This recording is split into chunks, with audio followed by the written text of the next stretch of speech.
Yo, what is up, gang? Um, before I deep dive into this video, I want to say it could potentially be a long one,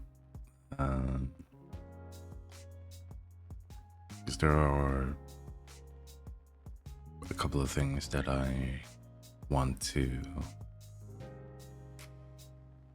set straight, and for me to do that, I will have to tell you a little bit about who I am.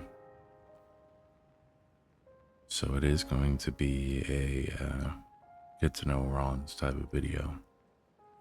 If you already know me and know the majority of my story, this video might not really be for you, to be honest. And I think the majority of people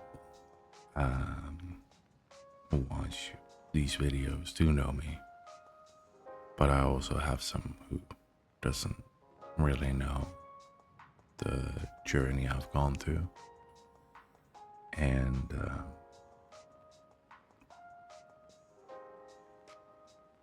I'm a pretty transparent person about everything that I've gone through, but I might not be so transparent when it comes to expressing how it makes me feel.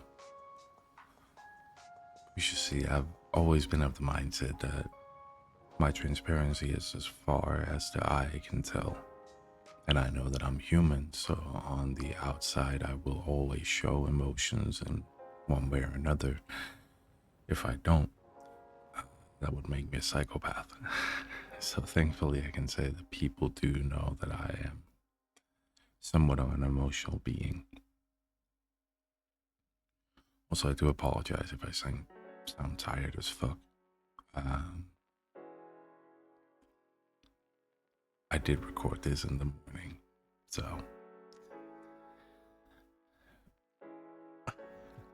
morning voice video type shit.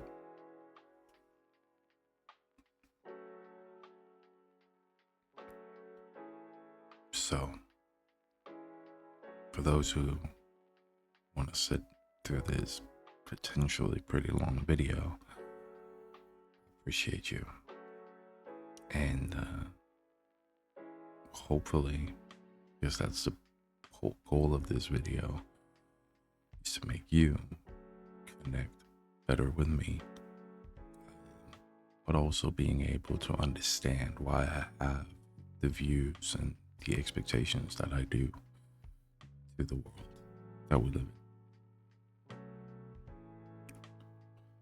So allow me to start right from the beginning. My name is Ronnie. I am a 34-year-old guy. I'm about to turn 35 very soon. And I was born and raised in a very, very small town in Denmark. My mother has always been a stay-at-home mom because of her health. She was incapable of going out and doing work, even before I was born. She got that cleared with the government and got welfare checks due to her inability to work. That means that I was living in a house of a one parent provider, which was my dad. My dad was uneducated and flailed around from job to job, working a lot of overtime and fairly often worked nights too. So there would be a lot of times where I would just meet him as he got home from work and I was heading out to school. And then would briefly be able to meet him, and then he would head off to work as we were about to have dinner. That was my youth for a pretty long time.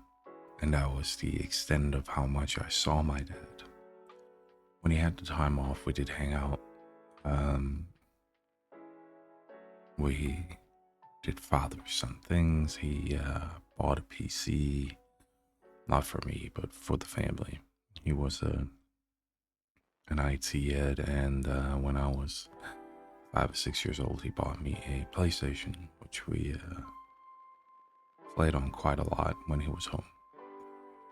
We used to play like games like Driver, Gran Turismo. He played Resident Evil. I think that's where like my intriguement for that game came in.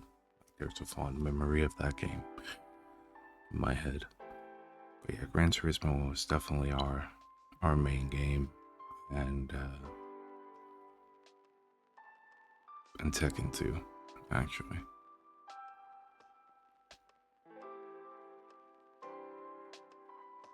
As I grew up, I was more of a mama's boy, and that was just by natural selection.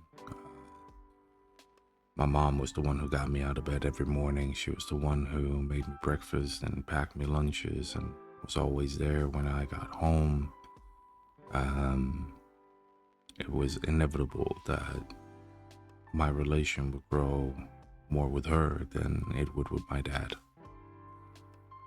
When I started playing football, or soccer as the fucking Americans call it, my mom became like an assistant to the coach and a team manager, I guess, in a way. So all the administrative shit, essentially. As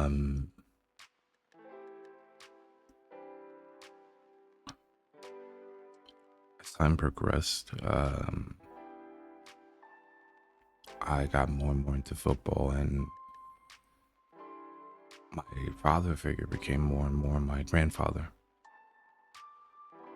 My grandfather and grandmother lived pretty close to us, so I saw my grandfather pretty often. My grandfather was the one who picked me up if I was sick from school, and he was the one that I used as a role model for me. My mom and my dad did everything that they could to make family a vocal point for us. I went to vacations with my grandmother for summer periods, and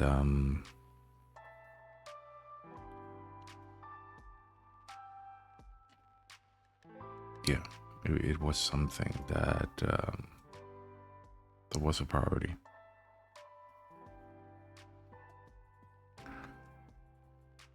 My grandmother on my mother's side was single-ish. It's a weird one. She had a boyfriend, but it wasn't really a boyfriend. It was really like the label. So I think in my head and like in my way of thinking, I never really looked at them as being a couple. They weren't living together. They weren't living in the same bed, with a bit of a turmoil in that relation. And I think because of that, I thought that they weren't really a thing. I think that my perspective on it was that she's seeing someone, but they're not a couple.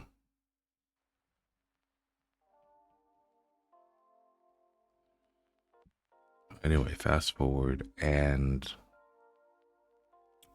I was spending way more time with my grandfather and grandmother. my dad's side, because they were living close by where my grandmother on my mother's side was living in Copenhagen, which is our capital, not a small town village.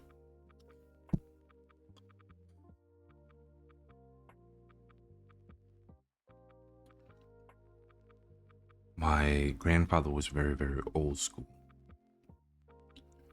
He was a former military man. He was in the Marines, educated himself as a blacksmith. He believed in old-fashioned values. My grandmother was also a stay-at-home. She could have gone to work, but she didn't. She took care of the kids, my father and his sister, and that was just how it was. So an old school type of relationship. My grandmother was super happy. Uh, she was one of the most loving people that I can remember I've ever encountered in my life. And that says a lot because my mother is such a my mother is, and it's obviously me more than others, but she's like such a overprotective mother, and borderline over loving. But I would say that my grandmother challenged that. I felt the love that she had for me on such a high level. Like that's like the fondest memories that I have of her. That like she was always smiling, she was always happy, she was always like protecting me from my grandfather, who was like, my grandfather was like tough love type of person. Like, and I think that's where I think in a lot of ways that's where my mentality is in terms of like you gotta earn things, you gotta earn love, you gotta earn trust. But he was always respectful. I think in many ways, that's why how I'm wired the way that I am in terms of the fact that like emotions and emotional capacity should be exclusive. It shouldn't be something you just give out. Like I felt like I had to work for his recognition. I felt like I had to work for his love. I felt like I had to put in an effort to show that I was worthy. And unlike this like fucking snowflake generation where it's like, oh my god, you shouldn't be cold to your children and like they're gonna feel like they're not included, but like I'm sorry, but like shut the fuck up. Like, genuinely. I'm sorry, but where do we go from here? We're just gonna hand children everything that they want, right? Like, come on, dude. I look at those as positives. Like, I've never questioned that my grandfather loved me. But I knew that if I wanted something from him, I would have to go and earn it. And that's like high work motivation. That's like giving you drive and determination. I think it's healthy. Because like, and I think this is where I am struggling with the current world, right? Because I go to Twitch and I go to Twitter and I go to Discord and I see everybody fucking loves everybody. I'm like, you've known this person for what, 2 weeks, and you're like, I love you. And I'm not saying there's anything wrong if you love that person. Like, don't get me wrong. I'm not talking shit to anybody. But it's such an unfamiliar concept to me that love is just like something you give away, like it's fucking Halloween candy. Like, in my opinion, that motherfucker has to be earned. And then I understand, like, there's love in many different ways, right? So there's like family love, relationship love, friends love, just overall affirmational love, I guess. Like love thy neighbor type shit. But it is staggering to me how like emotional this community or this society has become. Like I'm sorry for someone like me, right? No, fuck it. I have to stop to say that I'm sorry for things that I think and believe. Those are my beliefs. Those are my feelings. But I obviously don't want to hurt anybody or make anybody feel uncomfortable. But I will be honest and say that, like, for me, it shows a high level of emotional unintelligence that you have to go and tell everybody that you've basically just met that you love them. People need to understand and differentiate the word love and appreciation. I can appreciate a good meal. That doesn't mean that I love it. I can appreciate that my train ride took 5 minutes less time than it was scheduled to do. So I'm there well ahead in time. That doesn't mean that I love it. And I can appreciate somebody doing something for me and putting in an effort for me without loving them. It would kind of be the same as the cashier going through all of my shit and telling me that I'm getting a discount because they made a mistake. Doesn't mean that I love them. You know?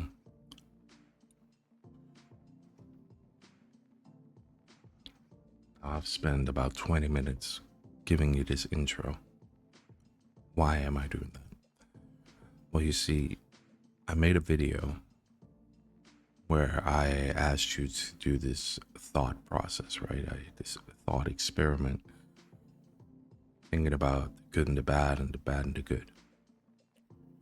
And it was brought to my attention that it seems like my videos are more geared towards women and that I am quite unhappy with women. And I'm not disputing that. I dispute that I hate women. That's not the case. I don't dispute the fact that my videos are geared more on women in this day and age.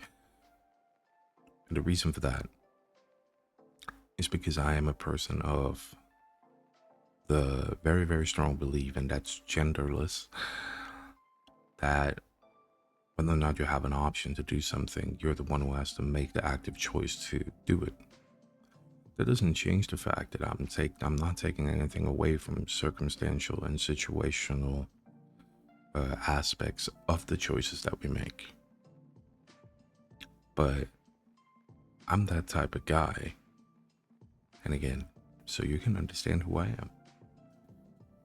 I'm the type of guy that would rather take a gun to the back of my head and fuck it, if I have to eat a bullet, I will. Then I would snitch out one of my brothers so they could take that bullet instead. And I can say this because I've done it.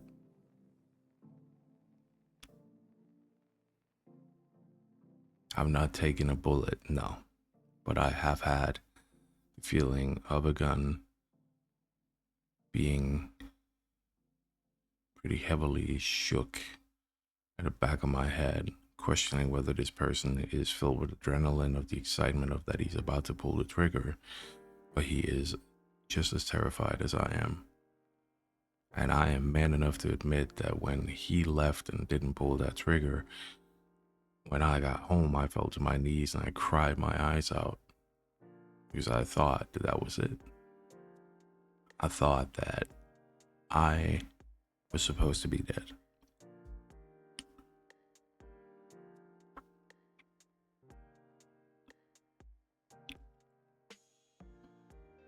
The reason why I'm bringing all of this up is because now I've given you the pattern of my childhood. My grandfather and my grandmother, my mother and my father, and my grandmother on my mother's side.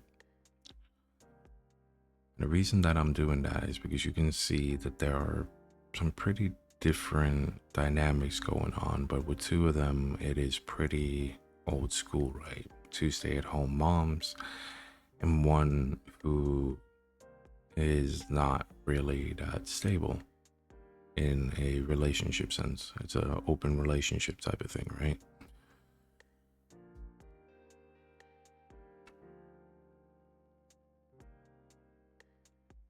Because I spend so much time with my grandfather and grandmother on my father's side, I saw the values and the love and the appreciation of what a woman can do.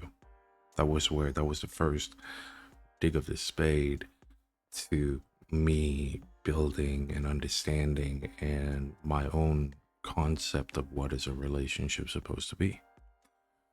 I saw how much my grandfather valued my grandmother. I saw how much he loved her. It was one of the few moments where I genuinely saw emotions out of my grandfather that was about my grandmother.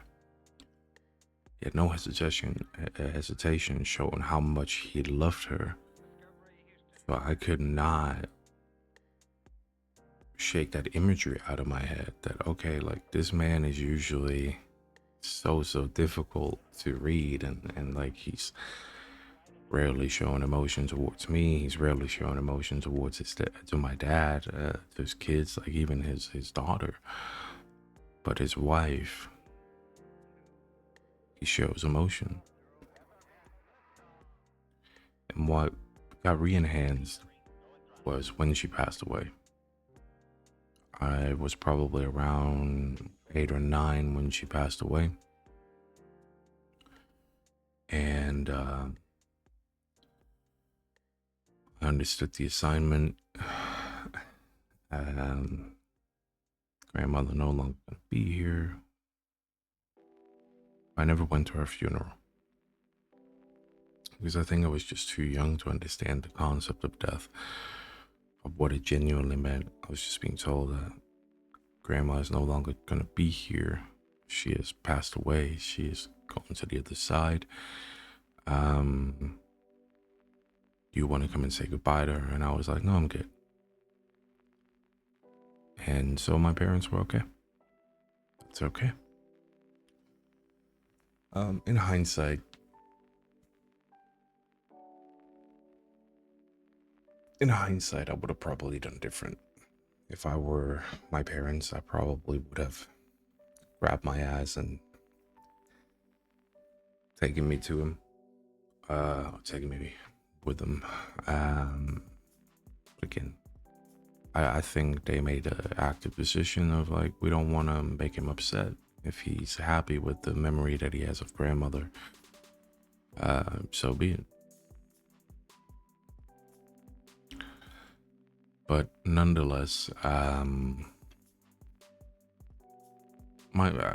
can't say that they did wrong, because in my fondest memories are exactly that of her, that like she was the most caring, loving person, protecting me from my grandfather when he was giving me the tough love, always smiling, always happy, always had something when I came around, you know, whether it was like a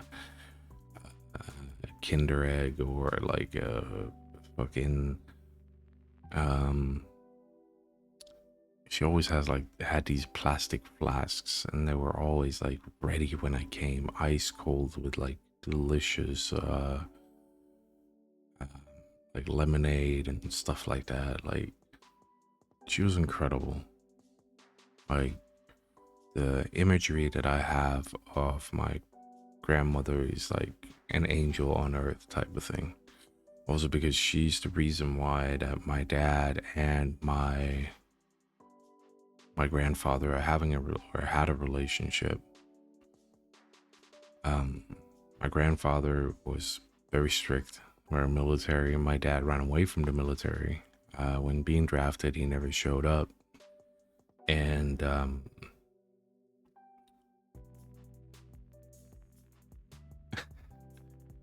my dad was a hippie, so a lot of substances and a lot of weed.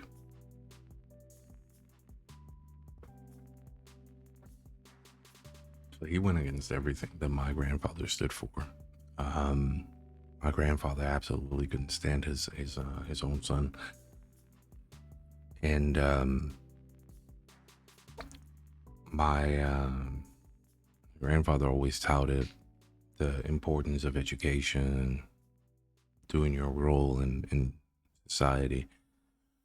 My father was uneducated, so.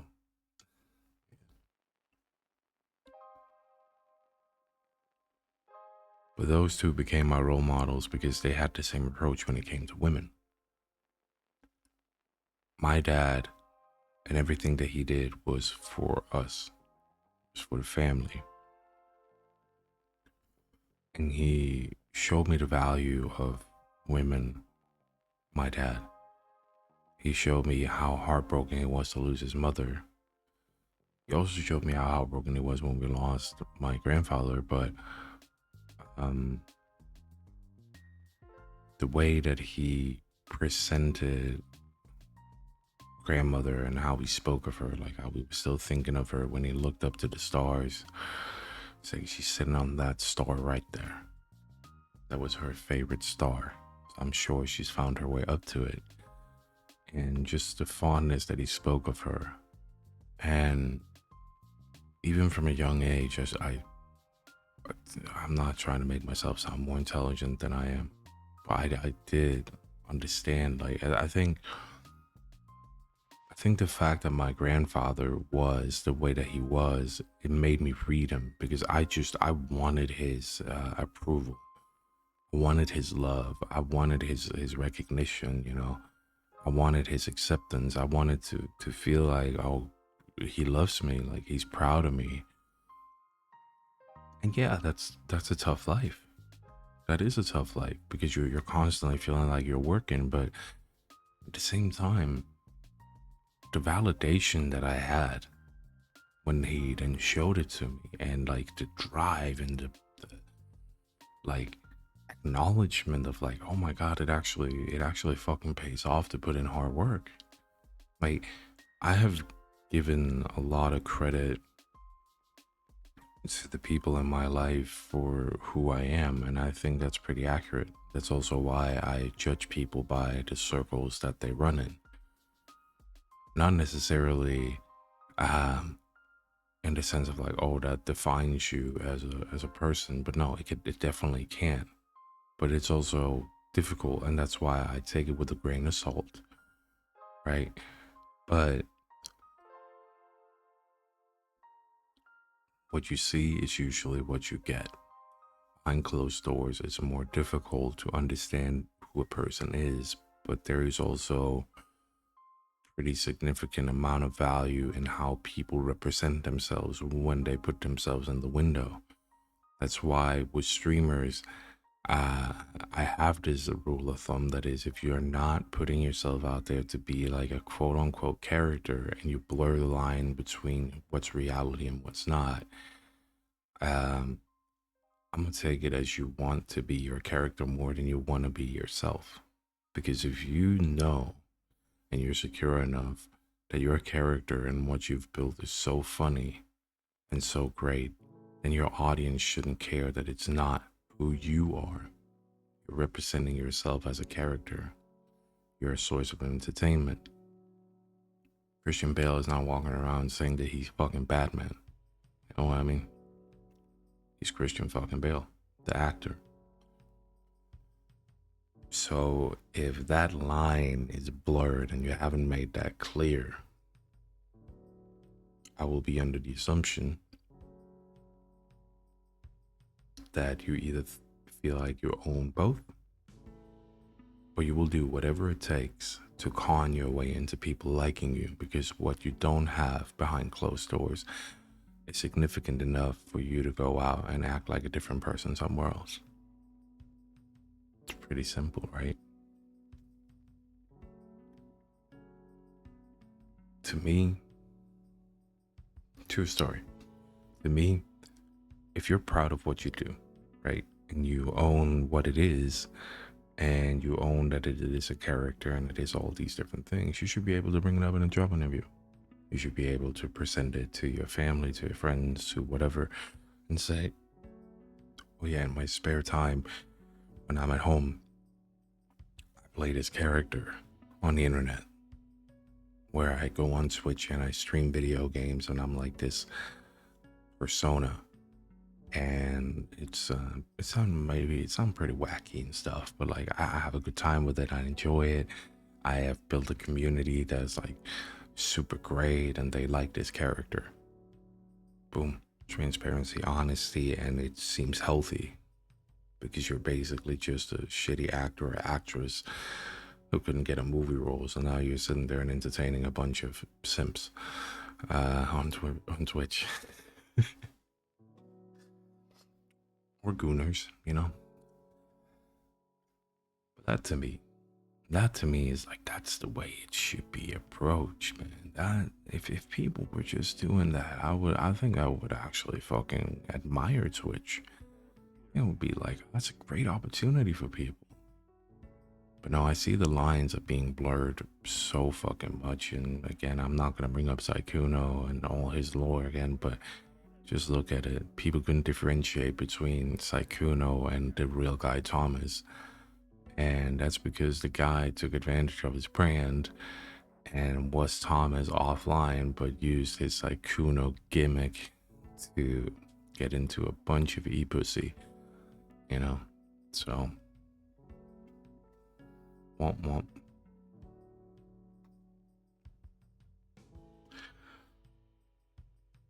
The point that I'm trying to make is that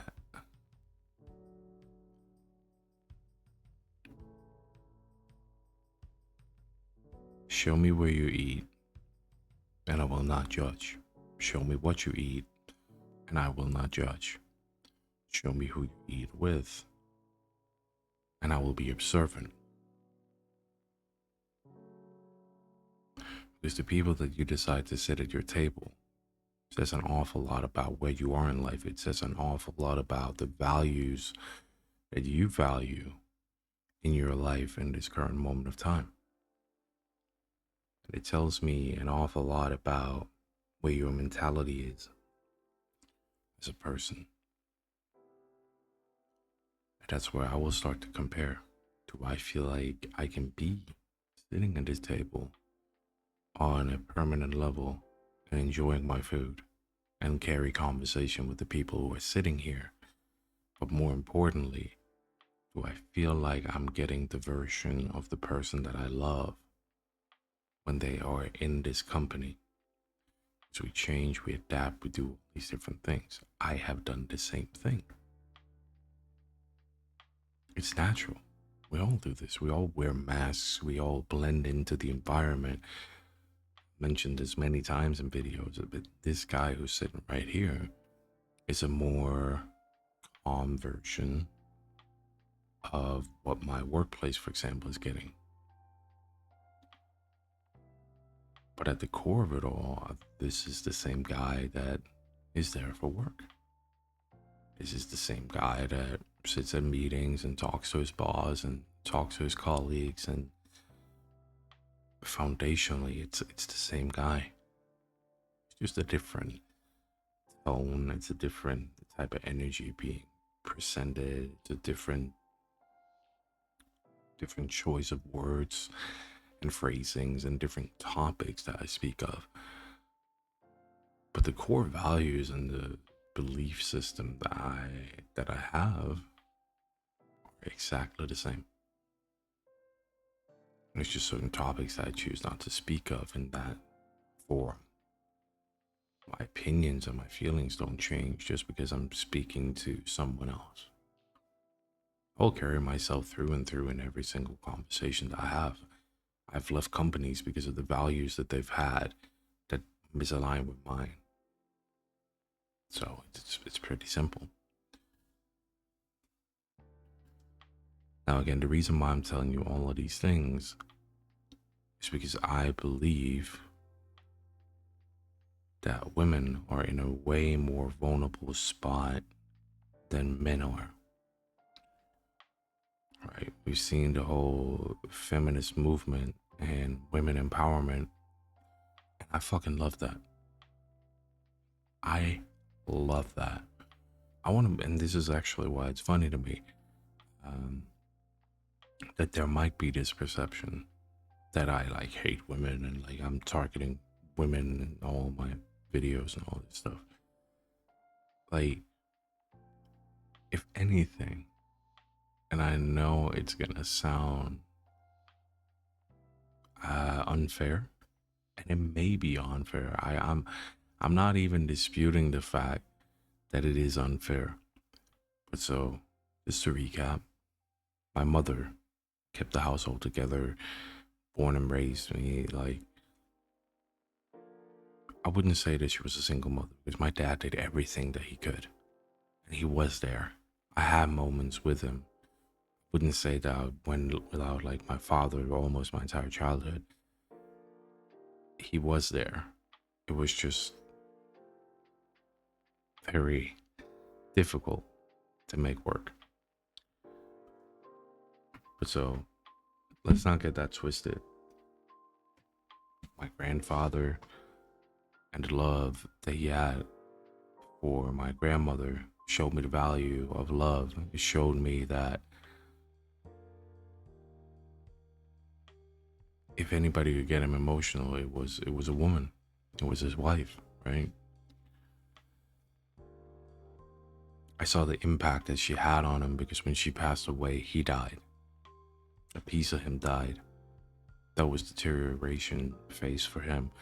It just got gradually worse, and his health just got worse and worse. They had this beautiful garden that he kept happily because she loved flowers. It died with him. It died with her. It did not look great at the end of it. Um,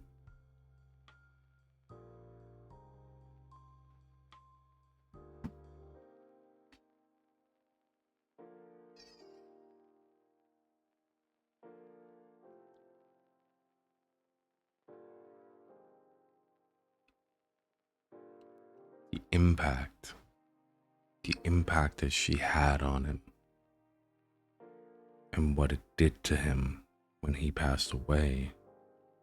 When she passed away, made me appreciate women even more and grandmother because I saw what it did to him, how it almost took him out, how the life force in him just like disappeared. It made me realize the power of love, of how much having a partner that you truly love and devote yourself to, how much that carries.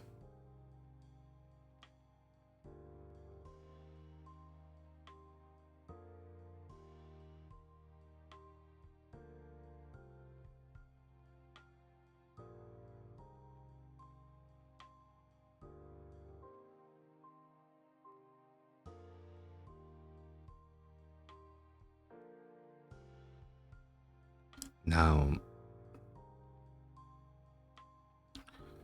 my grandmother set an incredibly high bar for the importance of women to men, right? My grandfather set an incredibly high bar in terms of the few times that he was emotional, he was around his wife, and he showed it proudly and lovingly. Then there's my own parents, my dad, who had to take so much shit. Like, I love my mother to death, and I am doing it. The people who know me know the lengths that I've gone for that woman, how much of my time has been invested in her and what I've done for her. But she can be an astronomical pain in the ass. I say that with the utmost love, but there were moments in my childhood where I was thinking, like, holy fuck, father, you are one of the strongest men that I know. Genuinely. And that's not a diss on my mother, but it's just the differences in personality and their, like, the clashes that they had. And I just thought my dad took a lot, to be completely honest. And this was before the blood clot in her brain.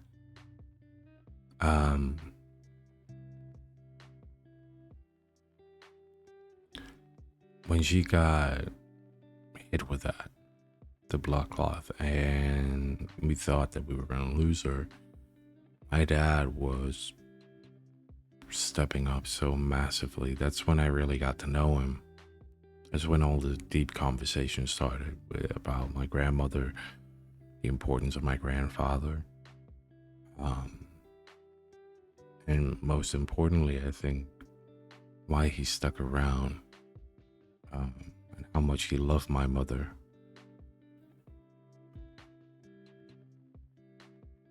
It is at this moment in time. When my grandfather passed away, I was 13.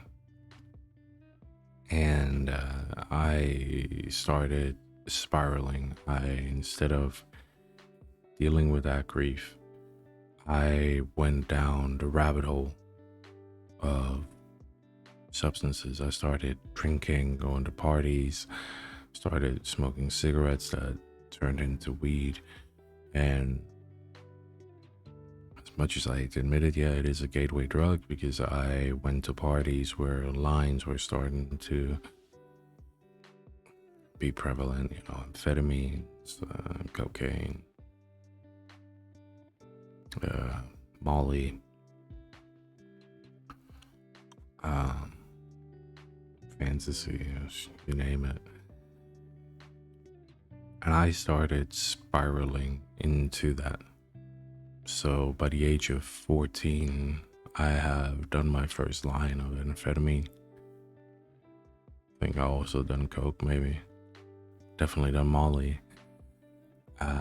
And I keep doing that all the way up till I'm 18. I would say by the age of 15, I am in environments making money in questionable ways.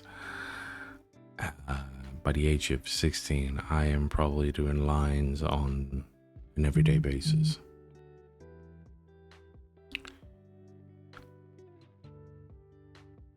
That's how much money I had. I could do lines every morning. I would live in a school apartment. I'll go in my lunch break and drink. We would be doing shots and hit to the gym and just work out like maniacs, and then go back after lunch, show that we were there, and then dip out and do whatever.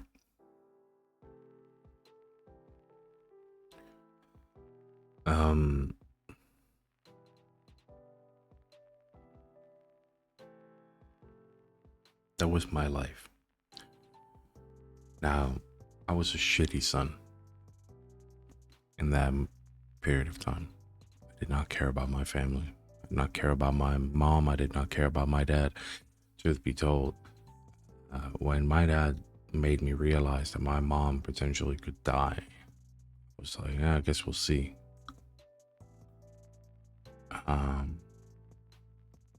The only time that I got emotional about my mom, and that was also a day where I could not get high, was on my birthday.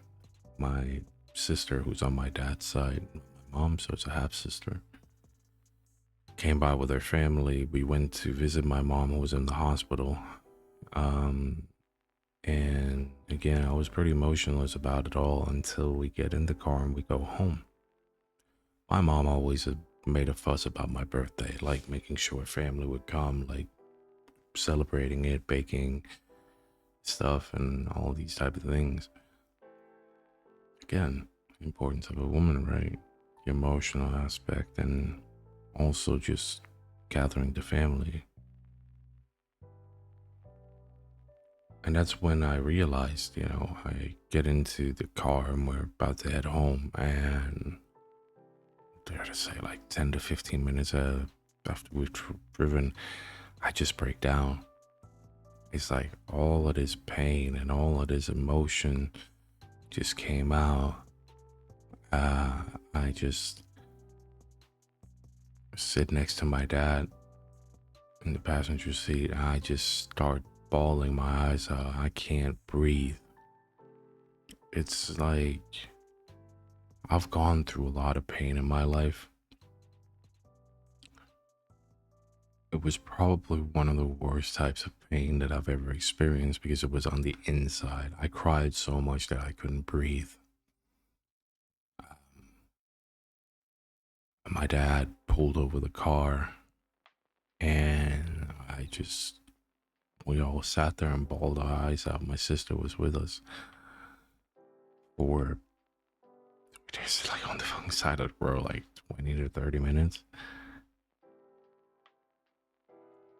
I think that was the first time I allowed myself to feel and actually see the situation for what it was. That because at this point in time, she couldn't speak. She was mute. She was getting food through a fucking tube. And we didn't know if she was going to survive that. They said that she's stable for now. So I think the realization just hit. And again, that's why it's tough being sober, man. You're being somewhat forced to acknowledge how you feel.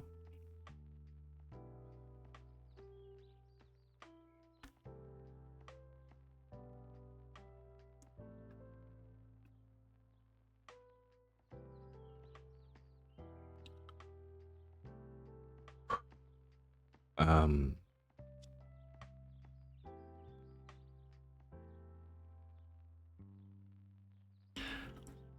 as my mom was in the hospital, I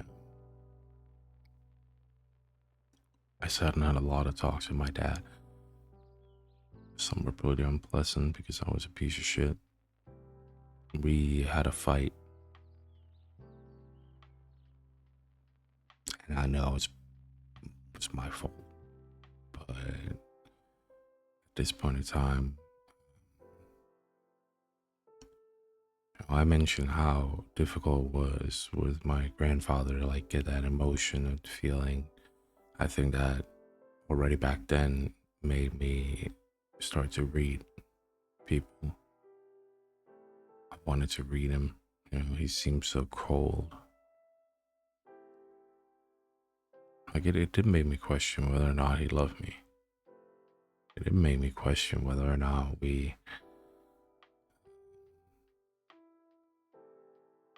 whether or not he was like happy about me. So I started reading his facial expressions and tone, words, and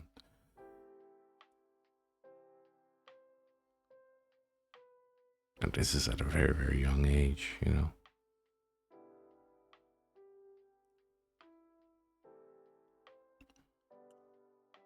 Now, when you're able to do that, and I kept doing that my entire life, still do it to this day, it's a very, very powerful tool. It's a powerful quality to have, and you can use it many ways. And I'm proud to say it, but I used mine in the worst possible way, I think. I've never used it against women, again, because I respect women. I love women.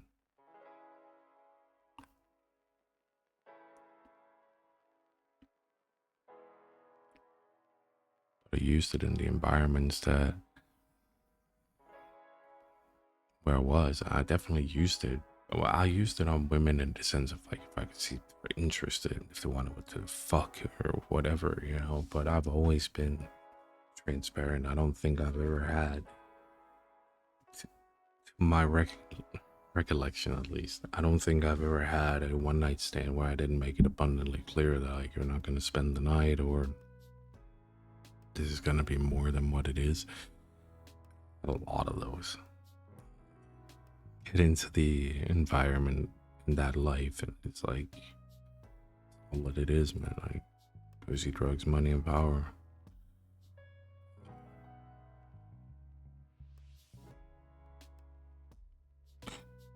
When you got away with away with words. So I try to say that I fuck up, I'm washed. When you got away with words and you then can read and understand reactions. Again, women are emotional creatures. If they feel hurt, if they feel like you care, it hits them emotionally. Where with men, it's more about respect, right? If your gaze has not left him the entire night that you're sitting at a bar, you can make him do whatever you want for that night. Because he feels respected, feels like he's been chosen. That's why men like me, at least, don't want you to dress up and, well, shit, because why are you doing that? I just want to look nice. Right, for who? For myself. Okay, so why do we go to the club then? But I want to have fun, right? So you want to look nice for yourself and have fun. Do you need to combine those two? But I feel great when I look great. Right. Right. And like again, it's fine. Like if you want to be recognized for your clothes, or you want to be recognized for what you wear, or you want to be recognized for being a fun personality, whatever, there's nothing wrong with it. But the issue for me is all the time the lack of transparency. And to me, that is honestly where I see women are having the hardest time, because they're afraid of being judged. They're afraid of being looked upon as like attention-seeking whores. They are afraid of being looked at as pick-me's. They're afraid of being looked at as bottoms. They're afraid of being looked at as like blah, blah, blah, blah. And that's the thing. Like, if we universally have agreed, if that's the norm, right, that it's a bad thing, isn't it a bad thing? And if you're not proud of being all that, shouldn't you go out and try to change it? Now, personally, for me, I don't see anything bad in it. I would say it indicates that you're lacking something in life, something that has some substance and actual value, but you might get there. Nothing wrong with you wanting that. Like, attention and validation are two perfectly natural attributes to life that are exceptionally validated. I just say it's where you want to find them and get them. That can be the deciding factor on whether or not it's like um, whether or not it's productive. Productive might be the right word, right? Because again, you're like it depends on priorities too, right? If you think that it is productive for you to get a bunch of attention on the internet or by a bunch of guys or whatever, if that helps you accomplish the things that you want to accomplish, like, who am I to say that it's wrong? I mean, shit. I can't dispute it, right? We're all different. But that's also where the thing becomes a bit blurry, right? Because if you're not transparent about why you're doing things, and if you're keeping things to yourself, it's hard for me to understand why you're doing the things that you're doing. Then all of a sudden, it's not about the things that you do. Now it becomes something personal. It becomes a thing of what you say versus what you do. It is that you seem disingenuous. It's that you seem like you're hiding yourself. It's that you're seemingly can't be truthful to me, can't be open to me. It makes me not trust your character, because how can I believe things that you say when you run out of your way to get all of these things that you told me you don't want?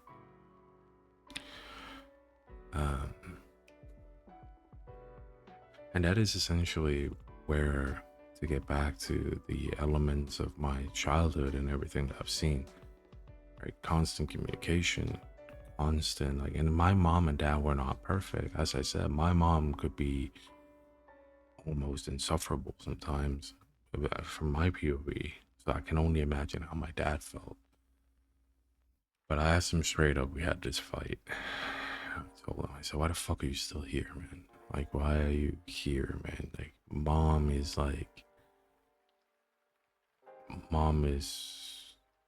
it's the way that she is. Like, it was fairly short after she got home and she was still rehabilitating and all these different things, brain damage and all that. I tried to hurt my dad emotionally. I told him, why the fuck are you still here? Like, you could do better than that. Like, you could do better than this. Like, you got a shit son, you got a brain dead wife. Oh, no, not even wife, because my parents weren't married. What the fuck keeps you here? And he straight up just told me, love, you have no idea what your mom does for me on a daily basis. You think I would run my ass through work the hours that I do and work off the books the way that I have done to provide for your ass and hers and my own, obviously, but you think I would do all of these things if it wasn't because of love? You have no idea how much she supported me. You have no idea what she does for me. You have no idea what we've been through before you even were born. You have no idea what we've been through while you were born and didn't fathom emotions and reading the fucking room.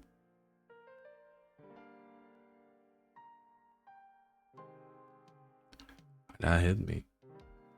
I just had to take it and be like, you know what, fair.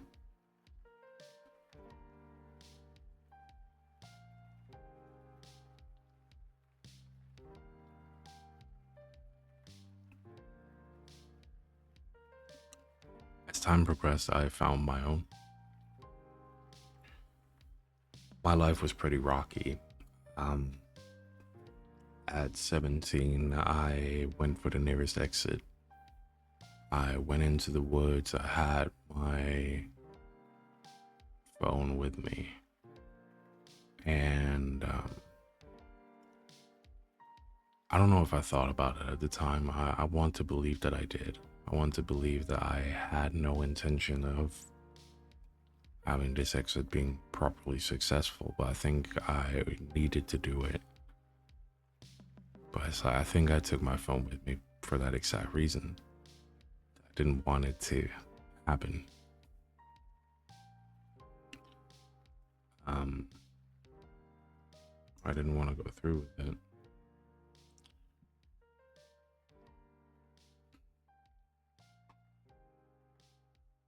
I go into the woods and I do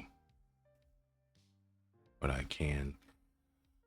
A lot of people tried to reach out to me and I didn't respond, which was out of character. And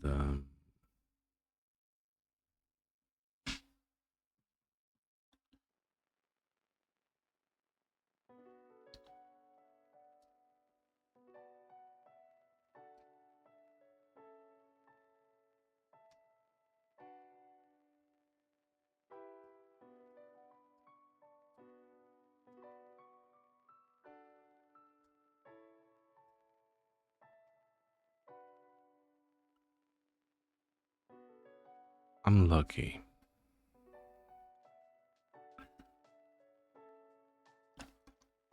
I shared location with multiple people.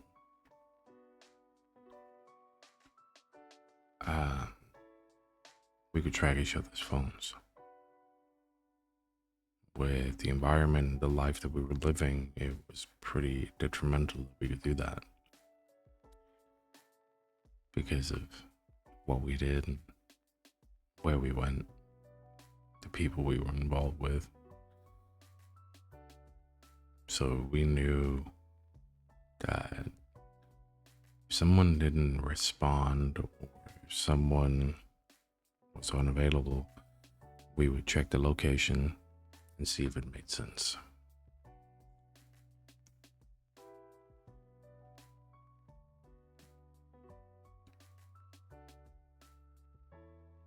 I'm lucky enough that I have great friends, great brothers. So someone found me and I got taken to the emergency room. I got my stomach pumped, and I had to wake up to the shameful reality of seeing my mom being devastated, seeing my father being devastated, seeing my half sister, my aunt, my uncle.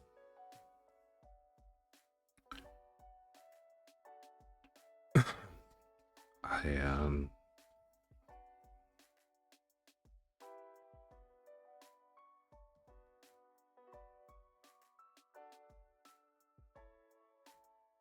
I had to look myself in the eye, be disgusted with the fucking person that I was, that was willing to put my loved ones through that. One of the most selfish acts of mankind. And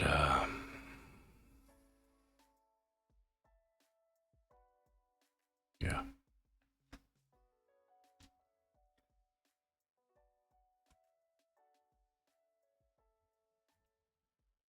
I honestly thought that I couldn't live with that guilt.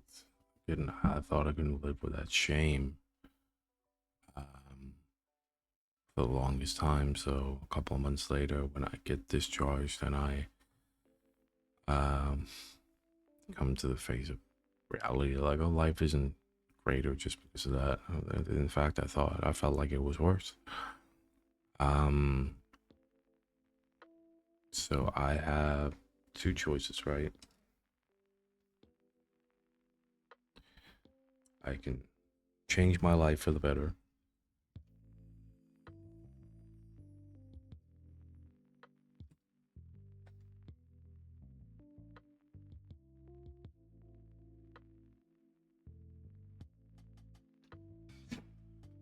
or I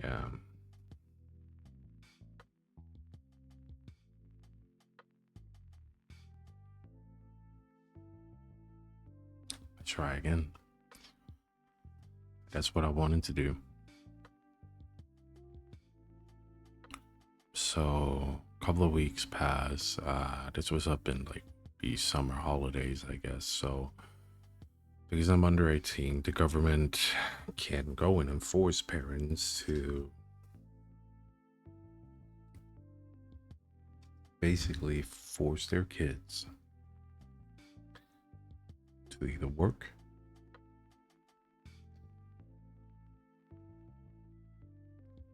or they can force them to go to school.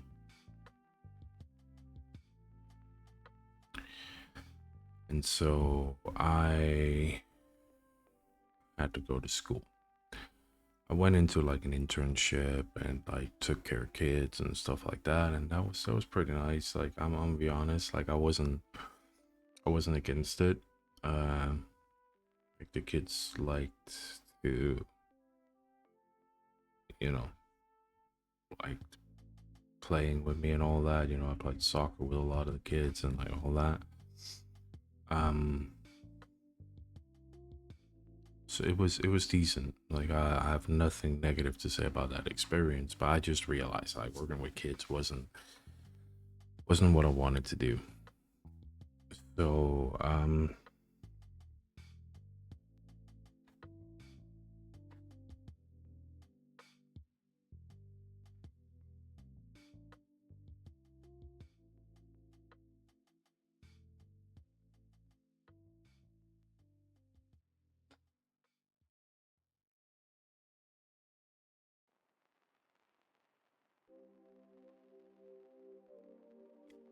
so I knew that I had to figure something out. School was the next best thing. Started school. I didn't want to, and I was just planning to get all of that shit out of my system. I just had to like plan properly, find the right time. So I was working my way up to giving that shit a second go, right? And start this class, I have to show up. First day, I start late. So class is already met, done introductional days, all this shit. I get in, see this girl. This girl is gorgeous, absolutely beautiful. And I'm like, holy wow. So, um, yeah. Fast forward, and I am like head over heels. I find out that she has a boyfriend. I'm like, oh, that shit sucks. But I'm not really getting discouraged by that. So keep I keep talking to her, and that was the third or fourth time that I recognized the power of love and a woman, because I recognized sometime later, but she postponed my fucking plans without me realizing it at first. And sure enough, I'm still here. And sometime later, I realized that I've fallen in love with this girl, or in love with this girl, so I tell her while she's having a boyfriend.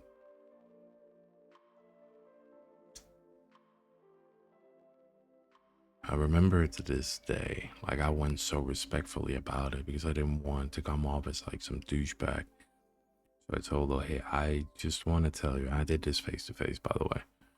I just want to tell you, and I know this might be sudden and it might be an uncomfortable position that I'm putting you in, but I am a firm believer in transparency. I really, really like you. I think I'm falling in love with you. I know you have a man. I'm not asking you to leave that man. I just wanted to tell you so you know. What you want to do with that is up to you. But yes, I would obviously want to date you. And she was like so respectful about it too. Like, what the fuck? Like, the loyalty was the thing. Like, it almost made me obsessed with her. Because she straight up looks me in the eye and she goes, thank you for telling me that. But I do have a boyfriend, and it would be inappropriate of me to stand there and keep talking to you. I know we're in the same class and we can work on projects together and we can still like hang out as long as my boyfriend is around. But I don't think that we should text each other and stuff like that, unless it's school related. I was like, you know what? I respect it. And it's okay. Thank you. Sometime later, she breaks up with her boyfriend. And yippee. And I obviously take my shot. This is also just a side note. This is why I don't believe that it only stays as friendship. I don't believe that men and women can be friends if they're attracted to the opposite gender, because I was there for her as a friend, and I promise you that like I didn't put the moves on her, but I never let go. I never let go of that feeling. I didn't allow myself to do that. Like I would never be satisfied. I would be, no, let me rephrase that. I could be satisfied with having her in my life as a friend. I would never be happy about it. It wouldn't be ever be the result that I wanted out of that. It's the reason why me and my ex, we don't really talk that much anymore, because we were in an agreement that like the feeling of comfort and the feeling of potentially wanting to go back and revisit that should not happen. So we have kept in touch here and there, but it's not like we're best friends or anything like that. And that's like, I think once you realize that, that speaks volumes about your emotional maturity. I genuinely do. Um, but so like, there's no secret. I had a motive. I did wish for something to happen, but I kept in wait. I respected her boundaries. I respected that she needed time. I respected that she needed whatever she needed. And at that point in time, she needed a friend. But that's what we do. That's what we're like capable of. We are exceptionally patient. I don't think women truly get that because women tend to be more, well, if I want something, I'm just going to go get it. If I'm looking to go out of my way and get something from someone, I'm gonna just go get it, right? And the video just restarted. I saw, that's why I checked. That's why I'm saying you gotta live with the fact that this video is a little long. It's gonna be some of the same material you're gonna get there, but whatever. So because of that,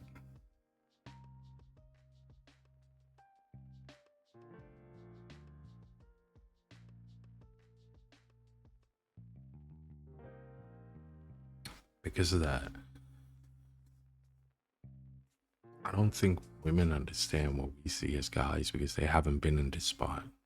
Women will rarely sit back, and I say rarely because there's an exception to every rule, just as there's an exception that there are some dudes who genuinely don't want to date women. But the difference is that with us guys, because we're not, for the most part, emotionally wired, again, there's an exception to every rule, I get it, but the majority of men are wired in the way that we can, just because we have a feeling doesn't mean that we need to act upon it. That's why I will die on this hill and I will die on this sword. Men tend to be more rational, where women are more emotional. Women will act on their emotion. Women will act on their feelings. It's also why you will hear more often than not when they're in an argument, oh, I didn't mean that. Which is bullshit. Every feeling originates from something and somewhere. And there is no issue with that whatsoever. And there never should be. Like, you should never apologize for your feelings, but you can apologize by the way that they were presented and the way that they were acted upon. But going out of your way to say, I didn't mean that, I fucking hate that. Like, you don't say things if they're not connected to something. And it's, oh, I didn't mean to phrase it like that. It's a different story.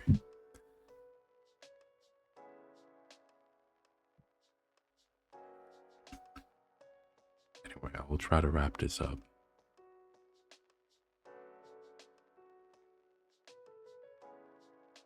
I do not believe that men and women can have long-lasting, healthy friendships because I am of the belief that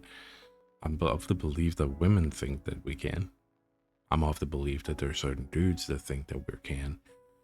But here's the thing, because we are more rational, one's emotion it hits deep. So when we look at a girl and we think, wow, I could fuck her, or wow, she's amazing, I want to date her, it's usually going from the steps, right? At least this is how my brain is wired. Acquaintances, friends, good friends, best friend, family, or love interest. I believe the first few steps are pretty simple. We all have those, but then there's this this path, right? Where now men have to decide, am I looking at this girl as someone that I would potentially kiss, fuck, date, marry, whatever? Am I sexually attracted to her?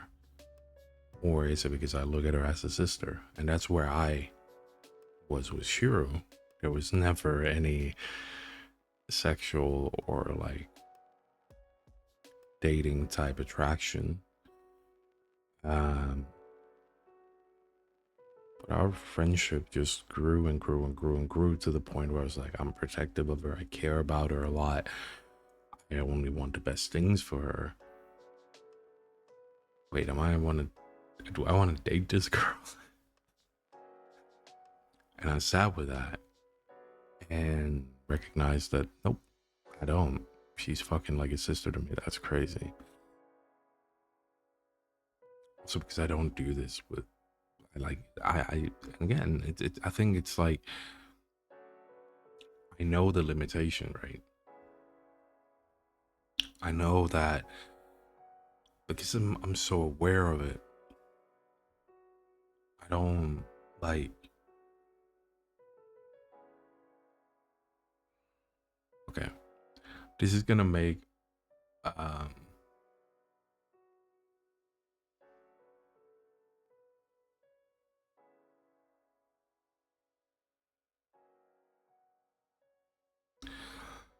this is gonna make some girls uncomfortable, maybe. I don't know. No, fuck it. I can say this. I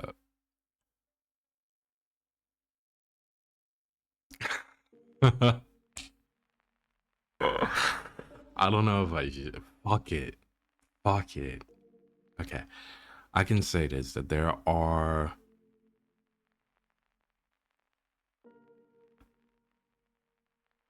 have been girls that I'm talking to or that have like been in my circle, right? Where the thought have crossed my mind. And that again, it's a really important for me to explain this properly, just so there's no misunderstanding, right? If we talk on the regular and we are consistently talking, so consistently, keyword, consistently talking,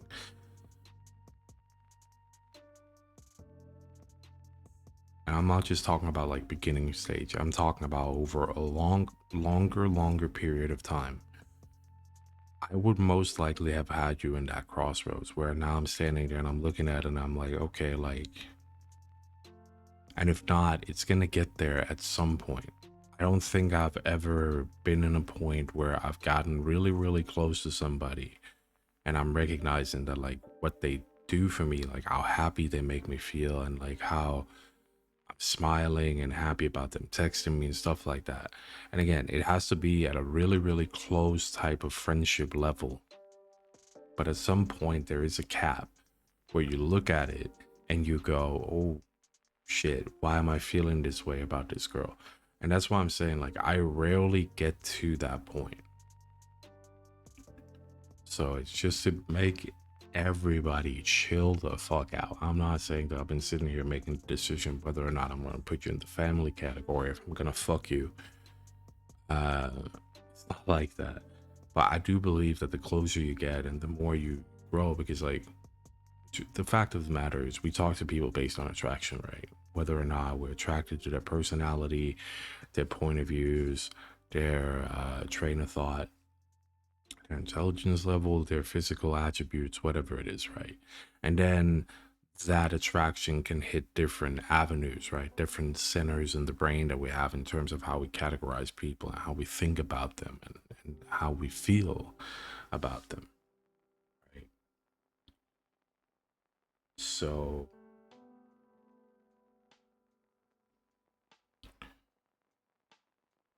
what we do is we build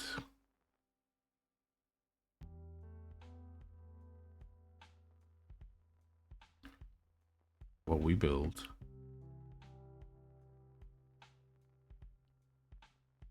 is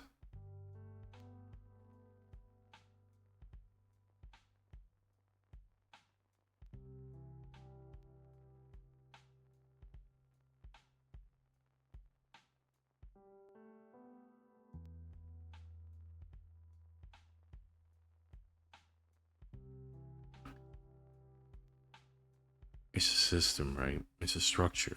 I was kind of looking for the word. So with that structure, we understand more and more that what are our likes and what are our dislikes. And then the more we can tick boxes off of, oh, he, she feels that, he, she feels that, he, she feels that.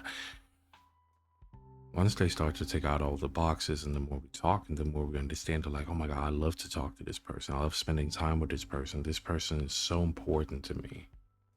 Now it becomes a level of, well, wait, what type of attraction am I on here, right? That's why I'm saying if you get close enough with people, it is my firm belief that it is at least getting vastly more difficult to recognize, am I just looking at this person as a friend? I don't really believe in a limit like that. That's why I'm also believing that love is work. Like, love doesn't persist when you don't put in effort. That's why I believe love is limitless. I believe that you can keep pushing it more and more and more and more to the point where it's like sickening how fucking in love you are.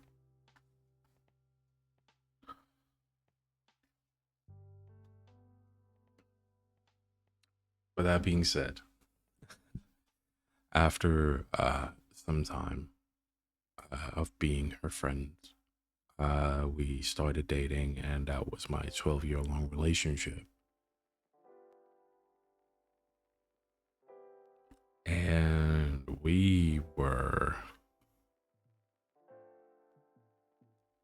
I understand the impact that she had on me. And I know that a lot of people, well, and here's, okay, so we were similar. She didn't talk to other guys. She didn't go out on lunch dates. She didn't have a shit ton of DMs. She wasn't floating around on the internet. She didn't need attention and validation from other people. We were just a really, really happy couple. And then now you might ask, why are you not staying together? Well, I'm not going to go into details about it, but we wanted different things in life. I think we started to default and normalize things. For me personally, I don't want to speak on her behalf. Uh, for me, it was I started looking to go back to old patterns. I didn't start doing drugs or anything like that, but I went back to MMA, which was a stimulant of release of some of the negative things that I had going on. For me, it's I have demons that I fight every single day. Her love kept them at bay a lot, uh, to the point where I became a functional addict. I guess that's the best way I can put it.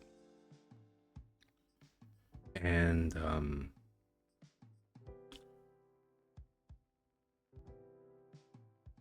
because of that, I when that started to fade, and it did, and we had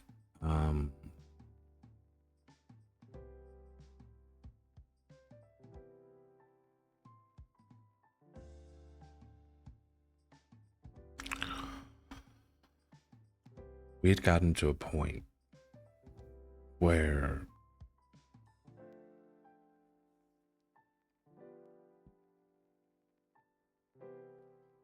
she was starting to get homesick. We're both coming from the same area, small town. We'd moved to Copenhagen. I love Copenhagen. So her family was starting to grow. And she's very much a family person. She didn't want to have kids, but she loved her family, and she missed them. She wanted to go back. I didn't want to go back. I just think we wanted different things in life. I know we wanted different things in life. And then it doesn't matter how perfectly fit you are for each other. That's why I don't believe in that. I believe that no matter how much of a fit you are, if the emotional aspect isn't there, it doesn't really matter. That's also why I believe, because like we were complete opposite people. She was, if in a fight or flight, she would fight all the time. She hated confrontation. She hated communication. She was scared of uh, of having deeper conversations because she genuinely thought that they were like discussions or debates or whatever. um,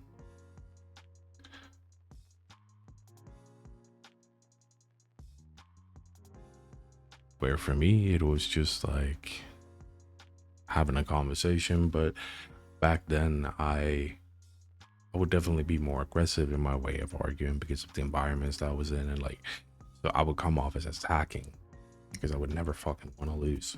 Right? I hated losing. I still do. And in that point in time, I was narcissistic as fuck. I thought that I could do no wrong.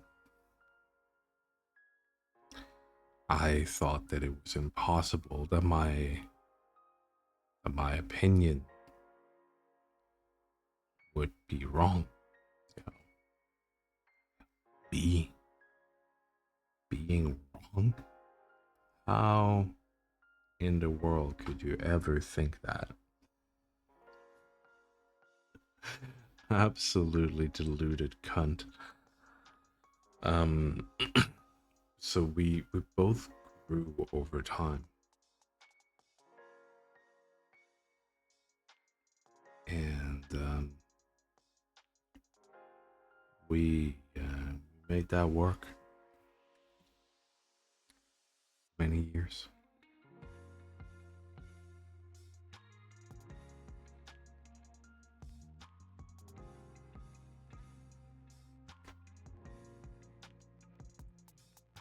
Many years. It is some of the happiest that I have ever been. And she is the reason. She is the reason for why I am the way that I am. Some will say that's a bad thing. Some will say that it is a good thing.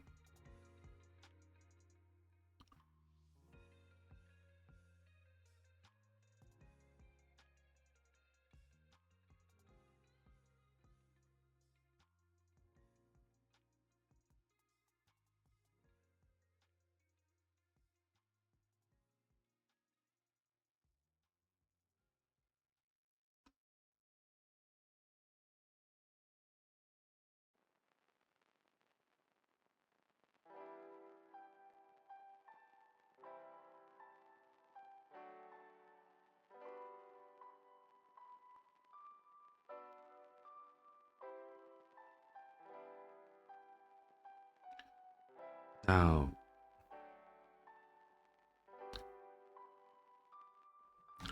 this is arguably the biggest one for me, right? Because I live that of how I fucking adore, love, and respect women.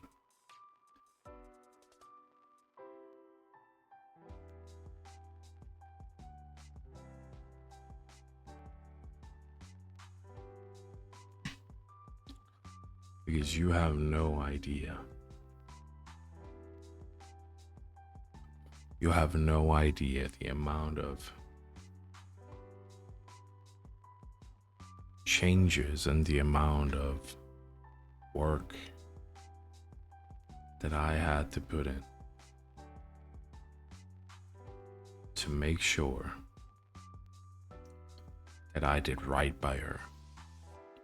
It wasn't just some random, like, oh, I'm just gonna do this and flippity floppity bloop. No, I'm a changed man.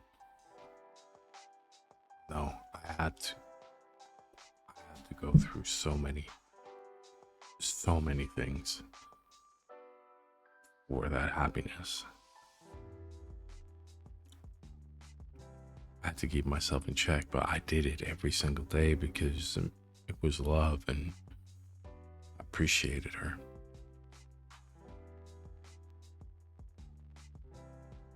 She did for me what I wanted to do for her, and I did for her what she wanted me to do for her.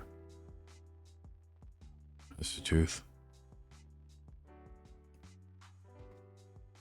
And then somewhere down the line, I just think we took things for granted and we started changing in our own different lanes, and that happens, you know. We got lazy, we got comfortable, we stopped working for it because, yeah, I don't know. I guess we got too comfortable.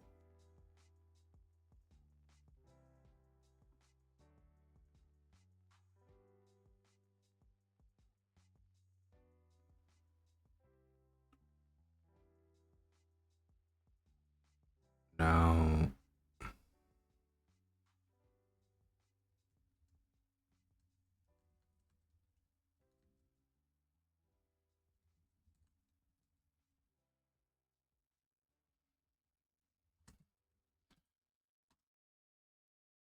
um,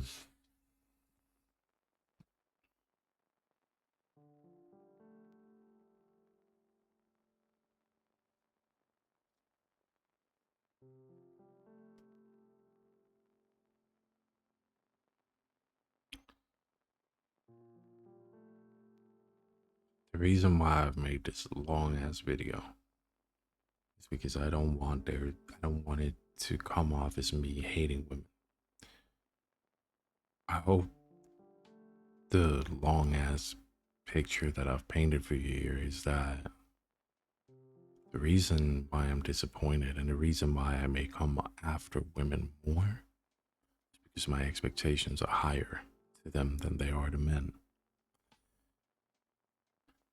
I have said this and I will not back down from that statement.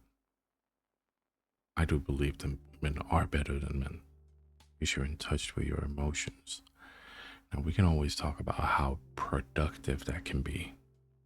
And I will not dispute it that it makes for some really sticky situations sometimes.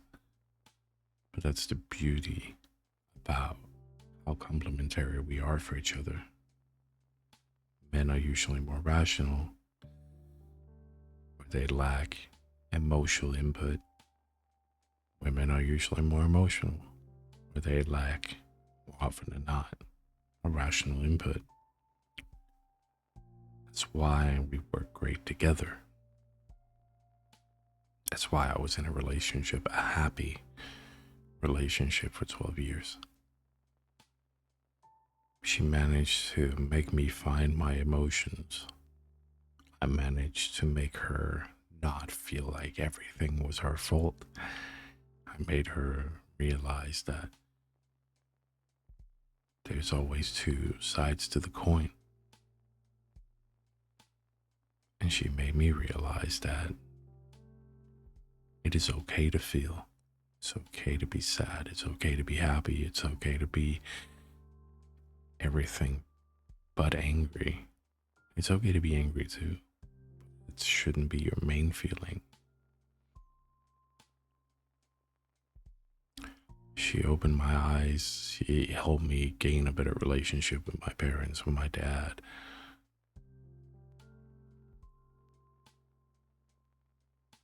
She made me quit drugs. She saved my life. So how can I hate women when it was a woman who saved my life? How can I hate women when the majority of my time and effort of what I'm doing currently in life is towards the one who put me on this earth, my mother?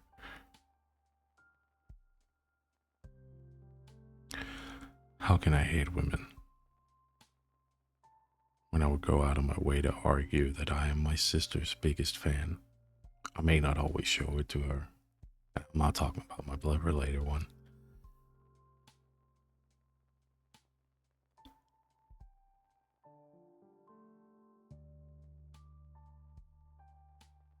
I I support her more than she probably knows. But again, that's also because I'm not a vocal supporter.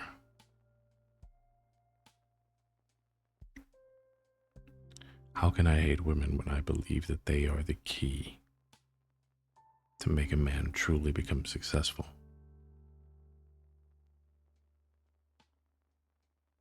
I love women. As I said, I am deep down probably a feminist, but not the ones you see on TikTok though. Not these fucking retarded cunts who talk about how women should be only in power positions. No, I'm talking about a functional society where a man can be just as much of a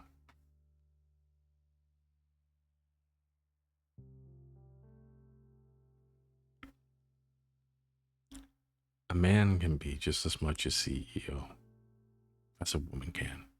But a woman can also be just as much of a carpenter or a bricklayer as a man can be. That's proper equality.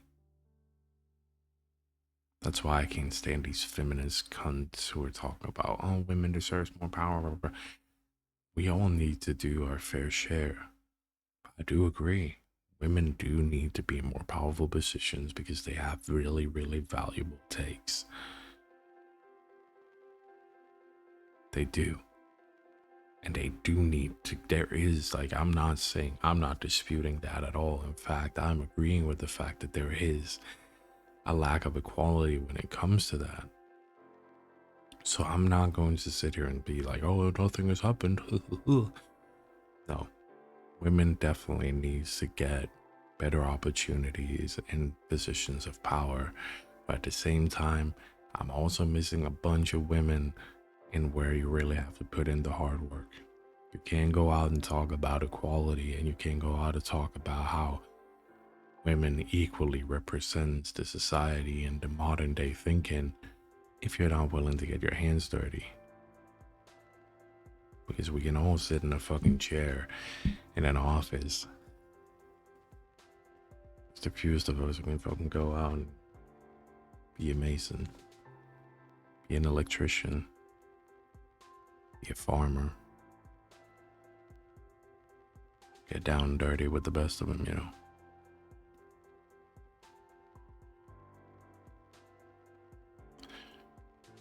And because I love women, I maybe even think higher of women than men, because this is how I'm going to finish this off. At the beginning of this recording, I said that I understand circumstantial and situational things that can affect the situation, that can affect a decision, right? OnlyFans, porn, all of these things wouldn't exist if it wasn't an interest to man. So I get that.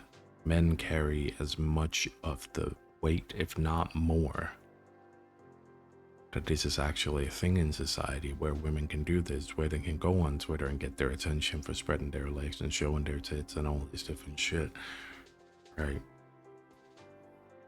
We have cultured and cultivated something as men for women to have that as a source and a weapon, in my opinion, of validation and attention, and it saddens the fuck out of me.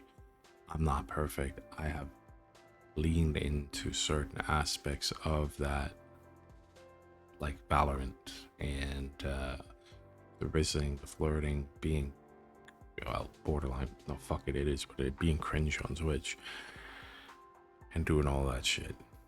I'm not proud of that. I made mistakes. That's on me. I own my mistake. I don't do it anymore, thankfully. Learned my lesson. So I get it. And we all make mistakes and we all learn from that. So it's all good. But if you gave me the opportunity to find a woman of my dreams that I know could better my, not even my dreams, but if I could find a woman that could better me, who could push me, motivate me, and if you offer that to me instead of this Valorant dating bullshit, I would take that any day of the week.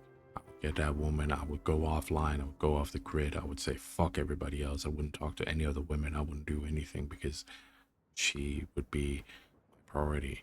Now it's about locking in for our life. She's not going to be my only priority.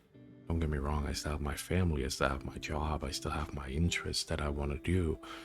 But everything that I do is somewhat wired and geared towards our life being better. Because if I take care of my family, I'm happier, which will be a reflection on her. If I succeed at work, it's going to be a reflection of my financial situation.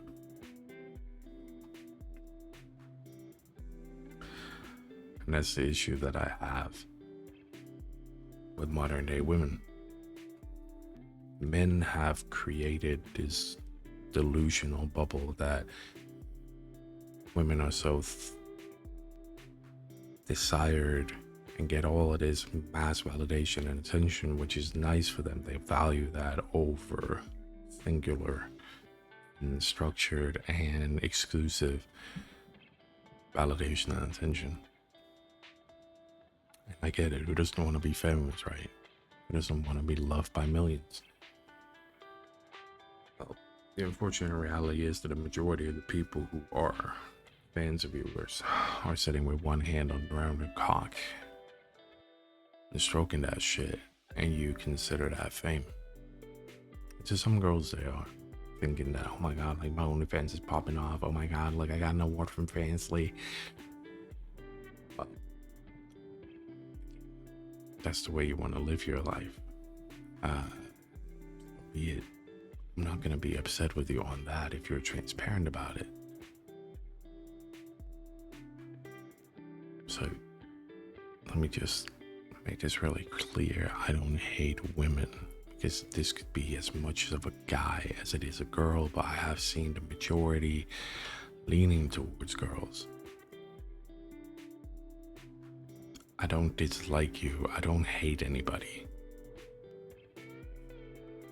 And I don't dislike you if you are honest about the choices you make. If you make OnlyFans and you're honest about it, cool beans. If you stream for attention and validation, cool beans. If you post like an e-girl on the internet, cool beans. If you post like an e-boy on the internet, cool beans. And you admit it. If you admit that that's why you do it. Now, if you tell me that it's innocent, that you're doing it for yourself, all of these like immature fucking excuses to not owning that you are wanting those things, that's when I'm gonna dislike you, and that's why I'm calling you on your bullshit. So when I'm speaking in these videos, it's a message to the fake ass people, and unfortunately, again, that's my experience. The majority of those people have been female. But again, it's because we've set this standard in society where I think they know that it's pathetic. That's the general take, despite it being the general thing. That's because everybody's gaslighting and lying about it. Like, who loves to be called attention seeking? It's so negatively loaded. But that's also why just own it. Take it as a part of the experience. The worst thing you can do is like lie to the ones that loves you, lie to the ones that believe you, and lying to the ones that have been nothing but open and transparent to you. While you're being shady and lying to them about your motives. And more often than not, and that's like the most wicked part of it for me, the reason for the lie is not necessarily that it's because you're ashamed, it's because you're afraid of losing what you have. You want to have everything, so you lie about your intentions, you lie about the feeling, and you lie about why you're doing what you're doing, because you know you're going to be making somebody else upset. They might leave you for that because they don't see it the same way that you do. It's emotionally immature.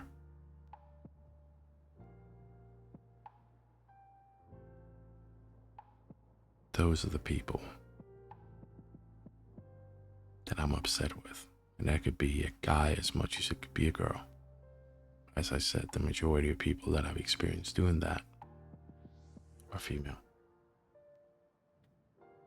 This almost became a 2-hour video. Jesus.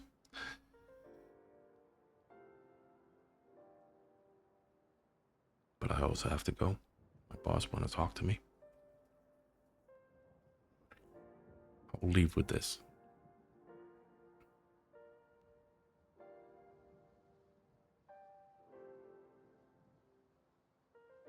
Never be afraid to express how you feel. But make sure that the context is right. Mine wasn't. And that's why I had to make this. That's why I've had to make multiple follow-up videos so people understand, or hopefully will understand better.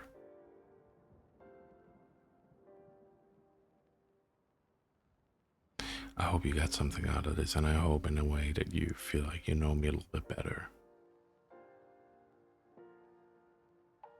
I love women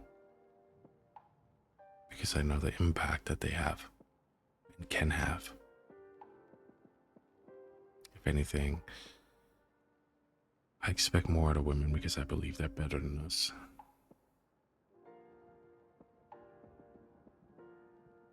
They make us better. I could definitely say that not all, the majority of women in my life that I've allowed to get close have made me better. Even the ones who fucked me over made me wiser and smarter.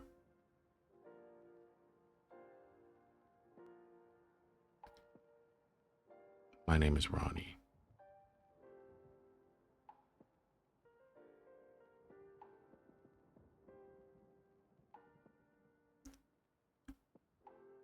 I hope you know me a little better now. I hope you have a wonderful morning, evening, night, whatever it is, wherever you are, whenever you're watching this. I appreciate you for being here, and I hope to see you on the next one. Peace.